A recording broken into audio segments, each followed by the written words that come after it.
Hey everyone, it's your girl Sterlyn, and today I'm going to talk about how to get gigs.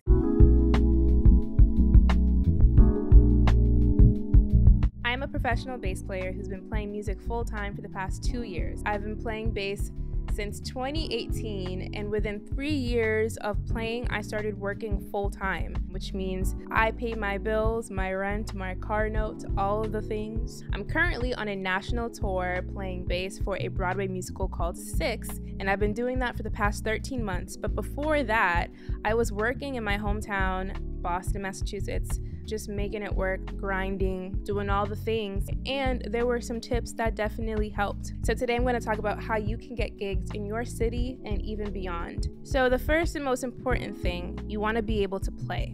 If it's bass, guitar, keys, drums, voice, practice and learn as much as you can, because that will make you a competitive player once you get out on the scene. So that means making sure you're well versed on your instrument when it comes to scales, chords, rhythms, rudiments, patterns. If you're a horn player or you play strings, having top-notch reading skills is going to really make you competitive. And honestly, for any musician, learning how to read is a great asset, and it will open so many more doors than a musician who can only play by ear. Not only do you want to be good on your instrument, but you want to have good gear as well. That actually does make a difference. Don't be that musician that pulls up to the gig with 1.5 sticks, loose cables, your drum heads are 77 years old. You want to be that musician who has solid gear. You don't have to have the most expensive stuff. I'm a bass player, so I'll give a few tips for my bass players out there. Making sure that you just have a decent bass. I started out playing a Squire, honestly. My first few gigs were on a Squire, and those are great basses. They're affordable and they're consistent. Marcus Miller makes Sire basses, which are really good. That's the 5-string bass that I play on, and I worked all over the place playing for major artists on a Sire, and it was great. Making sure that you have a good rig is going to make a bigger difference than you think, because people can hire you knowing that you're going to sound good and that your stuff is going to sound good. After you've solidified your skills and your rig, you want to have some experience with the type of music that you will be playing. For example, if I want to get out on the scene and play jazz, you want to be well versed in jazz standards. Know your tunes, know the form. I wanted to get into the wedding, corporate, party band, GB scene, as they call it in Boston. So it was very important that I learned my top 40s. It honestly was like top 150s, but you want to learn the material so when you are called for that gig, you are ready and you can say that you play that genre of music. You can say you play jazz, you can say you play rock or pop, whatever it may be. If you want to play in church, you want to play gospel music, learn your hymns, learn the popular gospel music that's being played. All of that study will make you such a stronger player when the call comes. With certain instruments, there are secondary instruments that really complement your skill set. Being a bass player who can also play key bass or upright. Being a guitar player who owns and can play an acoustic guitar. If you're a saxophonist, do you play alto, tenor, and soprano? Do you also play flute or clarinet? If you play keys, are you good with programming patches? These are all advantages that can make you far more competitive than the player that can only play one of those. The next 2 points are going to be in regards to networking. How do I get gigs? I have to network. Duh, right? What does that look like? 2 things, networking on the ground and networking online. I graduated from Howard University, which is in DC, so my community was the DC music scene. With the pandemic, I had to move home to Boston. So now I am a new musician on the scene. No one knows me. They haven't seen me. I haven't been here, but I want to start working here. So what do? What did I do? I went out to every live music event or jam session that was happening. It didn't matter if it was 5 minutes away, 40 minutes away, I was there. I would pull up to these events and be like, hi, my name's Sterlyn, I play bass. You can walk up to the musicians. It's scary, but you have to do it. Because you know what's also scary? Being broke. So you pull up to these events and introduce yourself. Hi, my name's Sterlyn, I play bass. You know, if you're ever needing a bass player in the city, I'm around and I'm available. Something along those lines, right? A simple hi and hello can make that much of a difference. That that can lead to a few things. One, they can say, great, here's my Instagram. Let me take down your number. It can also lead to, hey, you want to sit in? Terrifying, but that's an opportunity for you to show yourself. And in that case, you could say yes or no. And if you say yes, you better go up there and do your best. If you do say no, I would aim to be prepared to say yes in the future. You know, not every event I go to, I could actually hang and play. I just might not know the material. I might not even be in the right headspace to play. That's a thing too. So I went out to a bunch of events to watch people who I can now call dear friends. So introducing yourself and sitting in. Go to all the jam sessions. Even if you don't play, just be there. Be another musician in the room. Honestly, pro tip, walk in with a bass on your back. Walk in with your guitar. Drums and keys is a little bit weird, but walk in with your sax. It's kind of corny, but it works because people will be like, oh, that's a musician.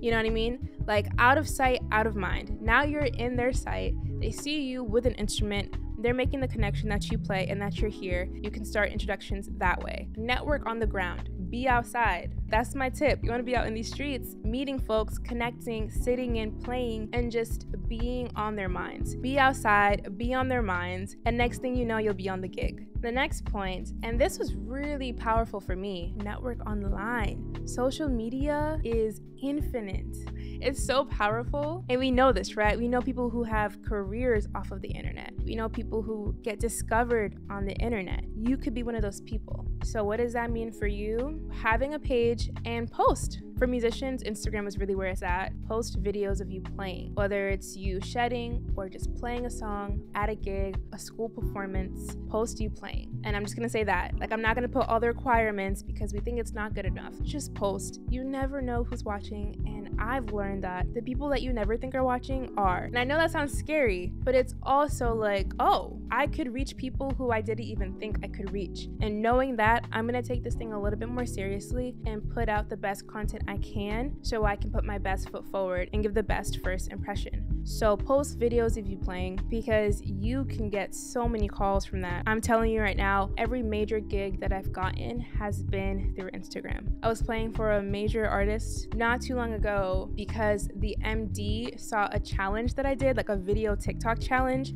I wasn't even playing. I was just holding my bass in the video. And they were like, oh, who's that? They went on my page, they saw a video of me playing, and they were like, I'm gonna call them for the gig. And I got that gig, and for 7 months, I was playing for this artist. Being visible on the internet is being visible worldwide. And that can be easily achieved by just posting you playing your instrument and playing well. I'm currently playing bass on a major national tour of a Broadway show called Six. This show has won numerous Tonys, it's gotten Grammy nominations, the whole 9 yards. And they chose me because of the videos they saw on my page. But really, I got the gig because I made friends with another bass player from Chicago. Shout out to Janetta. She's an incredible bassist out of Chicago. We never even met before I got the gig. We were just friends online. She got the gig for the first tour of the show, and then she recommended me to be her sub. And then when they opened a second tour, they just called me to be the chair holder. So I got a gig, a major tour, from being friends with another musician online who I had never even met. That is the power of social media. I'm sure some of y'all watching are perfectionists just like me, but when it comes to this whole social media, YouTube, sharing thing, is never really gonna be perfect. You just gotta do it, and you just gotta share it, because someone's going to love it with all the flaws that you think are there, with all the hesitations you have. They're going to love you just as you are. So know that and stand in the fact that someone loves you just as you are, and someone's going to support you. Many are going to support you. That's not going to happen unless you put yourself out there and just take that risk. Being an artist is quite vulnerable work. If we're being honest, it takes gut, it takes grit to just put yourself out there and be like, I'm gonna tickle these strings and like someone's gonna pay me for this. Yeah, they are, and they might even pay you 6 figures for it. So take that jump, take that plunge. You never know what can come from it. You just gotta try. My last point that I want to share with y'all on how to get gigs is to keep getting them. I know that was like vague and deep, but no, the way to get gigs is to keep getting them, because there's a difference between being a gigging musician and someone who just gets a gig. We want to work, and we want to work sustainably, right? Once you get your first gig, put your best foot forward, because that can easily and most likely will lead to your next gig. Be professional, be on time, be respectful, be prepared. These are all things that transcend music. In any job, you want to be professional. So present yourself well, right? Don't be looking crazy. Come dressed appropriately. Come on time. If sound check is at like 5, don't pull up at 5 knowing that you got to bring your kick drum and your keyboard stand and your bass amp.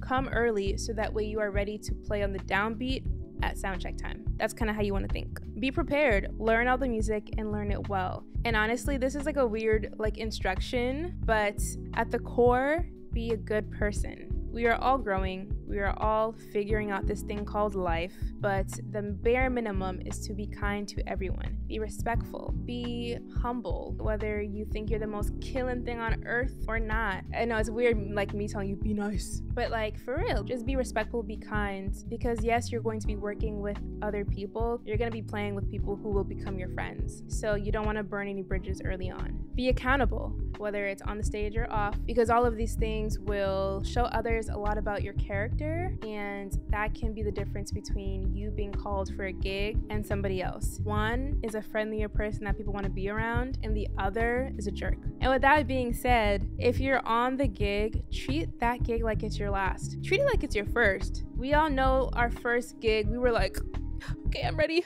I know my songs. Da, da, da, da. Like you are tense because you're like ready to go and ready to do a good job. But over time, we kind of relax a little bit. So I treat every gig the same. I like to remind myself like, yo, I'm doing the thing that I wanted to do. And I don't take that lightly. I'm gonna come just as prepared whether I'm playing for 5 people or 500. I'm going to treat the artist or the client like they're Beyonce and Jay-Z.